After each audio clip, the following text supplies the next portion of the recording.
സൂക്ഷിച്ചു നോക്കണ്ടോ നീ, ഇത് ഞാനല്ല. ഇന്ന് ഞാനും എൻ്റെ ഫ്രണ്ട്സും കൂടി ലെസ്റ്ററിലെ മുംബൈ സാൻഡ്വിച്ച് സ്റ്റേഷനിലേക്ക് കഴിക്കാൻ വേണ്ടി പോയിട്ടുണ്ടായി. ആ ഡോറും തുറന്ന് ഉള്ളിലേക്ക് എത്തിയപ്പോഴായിരുന്നു മക്കളെ അതൊരു അധോലോകം തന്നെയായിരുന്നു. ഞങ്ങളിപ്പോൾ UK-യിലാണോ അത് മുംബൈയിലാണോ എന്ന് വരെ എല്ലാവരും കൺഫ്യൂഷൻ വന്നിട്ടുണ്ടായി. അവിടെ കാണാത്ത ആരും ഉണ്ടായി. ഇങ്ങനെ പിന്നെ എല്ലാവർക്കും അറിയാലോ, പ്രത്യേകിച്ച് പറയേണ്ട ആവശ്യമൊന്നുമില്ല. അങ്ങനെ ഞങ്ങൾ ഉള്ളിലേക്ക് കയറ്റാൻ വേണ്ടിയുള്ള ക്യൂവിൽ നിൽക്കുമ്പോഴായിരുന്നു ഞങ്ങൾ ഇങ്ങനത്തെ കുറെ സംഭവം കണ്ടത്. പിന്നെ ഞങ്ങൾ ഇതൊക്കെ ആരാ എന്താ എന്നൊക്കെ ഒന്ന് സ്റ്റഡി നടത്തും. അങ്ങനെ എൻ്റെ കയ്യിലേക്ക് ഒരാൾ വന്നിട്ടുണ്ട്. ഇത് ആരാന്ന് മനസ്സിലായോ? അതെ, തലൈവർ. പിന്നെ പുള്ളിയെ ഞാൻ അടുത്തടുത്ത് തന്നെ തിരിച്ചു വെച്ചു. അതിനുശേഷം ഞങ്ങൾ എല്ലാവരും കൂടി ഇത് ആരൊക്കെയായി ക്രിക്കറ്റ് താരങ്ങൾ എന്ന് നോക്കി നോക്കി നിൽക്കായിരുന്നു. സഞ്ജു സാംസണാണോ?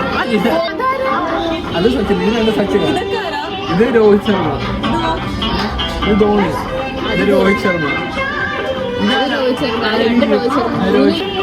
അങ്ങനെ വെയിറ്റ് ചെയ്ത് ഞങ്ങൾ ഉള്ളിലേക്ക്. എൻ്റെ ഉള്ളിലത്തെ ആംബിയൻസ് എൻ്റെ അമ്മ എനിക്ക് പറഞ്ഞറിയിക്കാൻ പറ്റില്ല. നിങ്ങൾക്ക് പറ്റുമെങ്കിൽ നിങ്ങൾ അവിടെ പോകണത്. ശരിക്കും മുംബൈയിൽ ഏതൊരു സ്ട്രീറ്റിൽ ഒരു റെസ്റ്റോറൻറ്റിൽ പോയതേ ഫീൽ ആയിരുന്നു. ഇതിന് പുറമേ നിന്നാണ് ഇതിൻ്റെ ഉള്ളിൽ ഇത്ര സെറ്റപ്പാന്ന് നമുക്ക് മനസ്സിലാവില്ല കേട്ടോ. അങ്ങനെ മെനു വന്നു.